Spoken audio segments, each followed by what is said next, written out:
नमस्कार, स्वागत है साहित्यिक झरोखा चैनल पर। आज हम करेंगे रासो की प्रमाणिकता।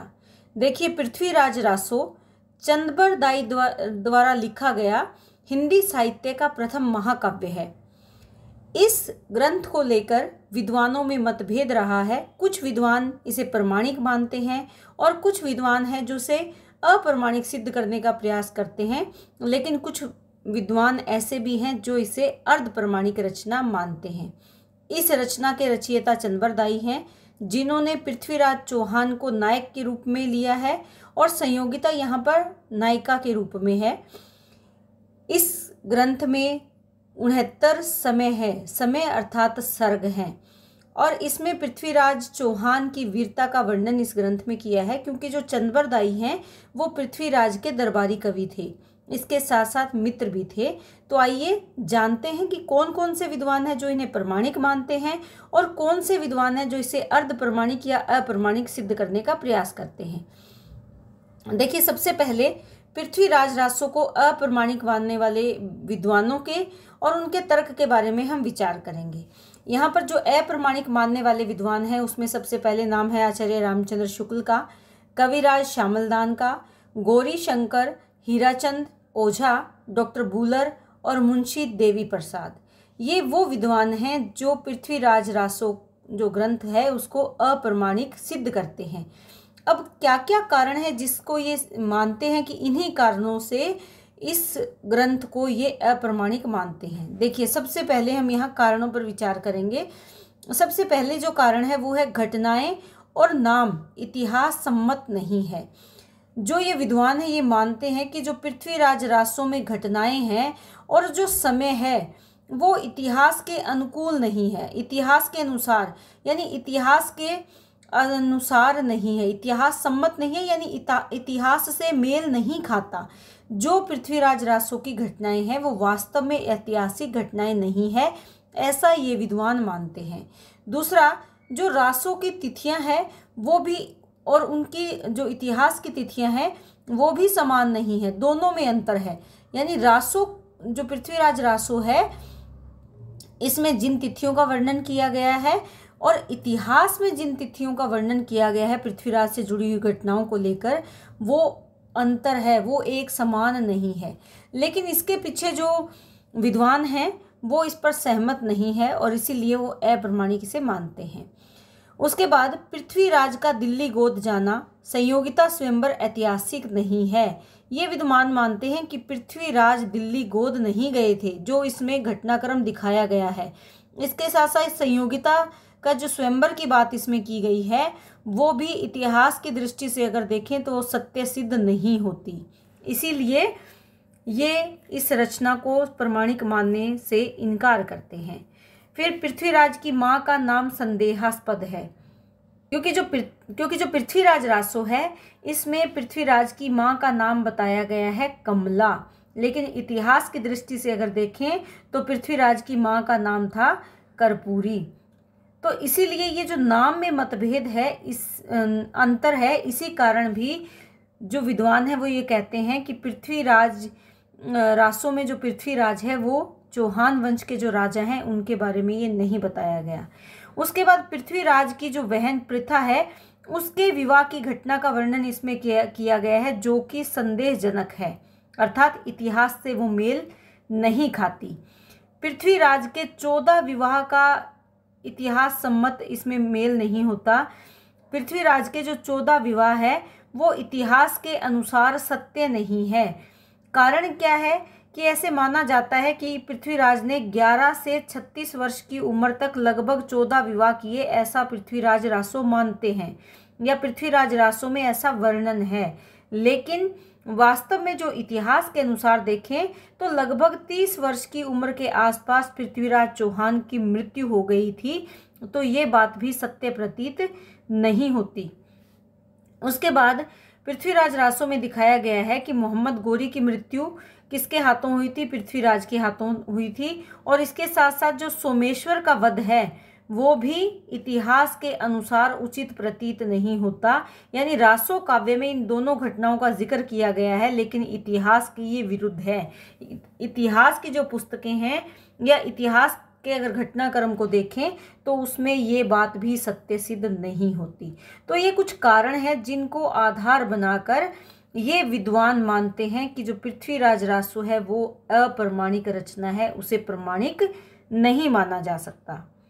इसके बाद देखते हैं कि पृथ्वीराज रासो को प्रमाणिक मानने वाले विद्वान कौन कौन हैं। देखिए, डॉक्टर श्याम सुंदर दास, मोहनलाल, विष्णुलाल पंड्या, मिश्र बंधु और कर्नल टाड, ये वो विद्वान हैं जो पृथ्वीराज रासो को प्रमाणिक मानते हैं।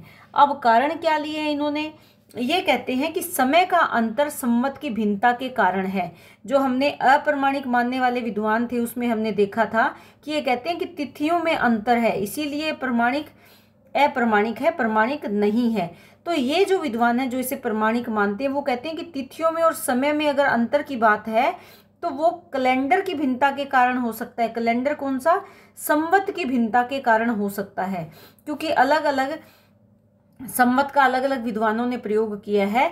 तो यहाँ पर संवत की भिन्नता कैसे है कि मोहनलाल विष्णुलाल पंड्या ने अनंत संवत की कल्पना की है, जिसके अनुसार ये तिथियां शुद्ध मानी जा सकती है। ये अंतर इसी कारण से आया है। तो ये कहते हैं कि समय का अंतर संवत की भिन्नता के कारण हो सकता है या संवत की भिन्नता के कारण ही है, इसीलिए ये हमें नहीं मानना चाहिए बल्कि हमें इस रचना को प्रमाणिक मान लेना चाहिए। दूसरा, 12वीं शताब्दी की भाषा के लक्षण पृथ्वीराज रासो में मिलते हैं, ये मानते हैं डॉक्टर हजारी प्रसाद द्विवेदी। डॉक्टर हजारी प्रसाद द्विवेदी ऐसा मानते हैं। ये क्या कहते हैं? ये कहते हैं कि 12वीं शताब्दी की जो संयुक्ताक्षरमयी अनुस्वारांत भाषा थी उसके लक्षण पृथ्वीराज रासो में मौजूद हैं। देखिए, हजारी प्रसाद द्विवेदी का नाम प्रमाणिक मानने वाले विद्वानों में नहीं है। कारण क्या है कि ये इसे अर्ध प्रमाणिक रचना मानते हैं, यानी आधी तो सच्चाई और आधी कल्पना, दोनों का मिश्रण मानते हैं, इसीलिए इनका नाम यहाँ पर नहीं है। लेकिन इनके कुछ विचार जो इसे प्रमाणिक मानते हैं वो इसमें शामिल किए गए हैं। उसके बाद इतिहास ग्रंथ ना होकर काव्य ग्रंथ है।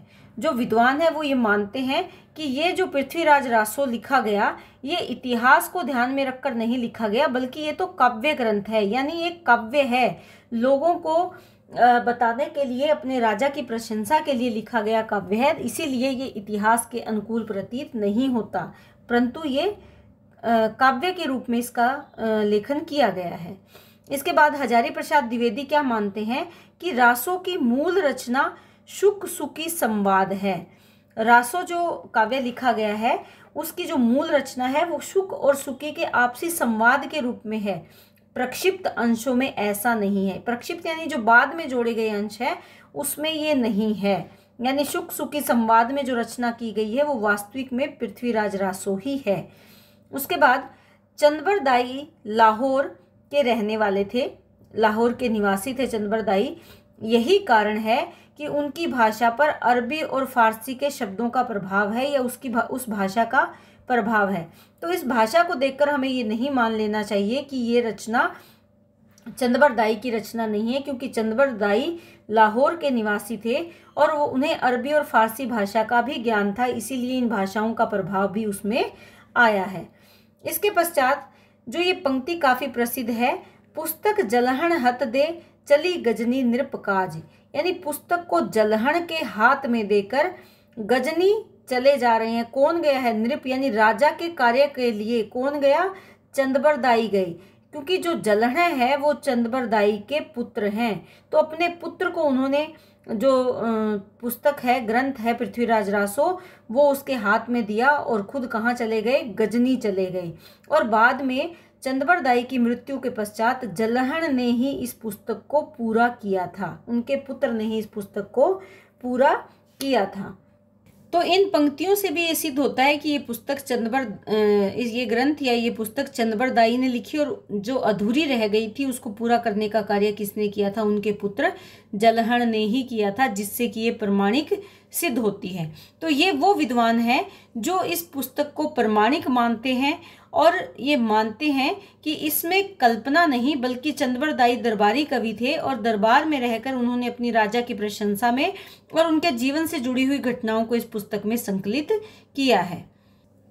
अब उन विद्वानों को देखते हैं जो इस रचना को अर्ध प्रमाणिक मानते हैं। अर्ध प्रमाणिक का मतलब क्या है कि कुछ घटनाएं तो सत्य हैं लेकिन कुछ कवि की कल्पना इसमें कार्य कर रही है, यानी कवि की कल्पना और जो उस समय की सच्चाई है दोनों का मेल इस पुस्तक में देखा जा सकता है, इस ग्रंथ में या इस महाकाव्य में देखा जा सकता है। इन विद्वानों में मुनि जिनविजय है, आचार्य हजारी प्रसाद द्विवेदी हैं, डॉक्टर सुनीति कुमार चटर्जी और डॉक्टर दशरथ ओझा। ये वो विद्वान हैं जो इस पुस्तक को अर्ध प्रमाणिक मानते हैं, यानी सत्य और कल्पना का मिश्रण मानते हैं। ये वो विद्वान हैं। तो इस तरह आज के वीडियो में हमने जाना कि कौन कौन से विद्वान हैं जो पृथ्वीराज रासो नामक पुस्तक को प्रमाणिक मानते हैं, अप्रमाणिक मानते हैं और अर्ध प्रमाणिक मानते हैं। तो उम्मीद करती हूँ कि इस वीडियो में मैंने जो विषय है उसे पूर्ण रूप से आपको समझाने का जो प्रयास किया है वो मेरा प्रयास सफल होगा और ये आपके लिए उपयोगी सिद्ध होगा। बहुत बहुत धन्यवाद।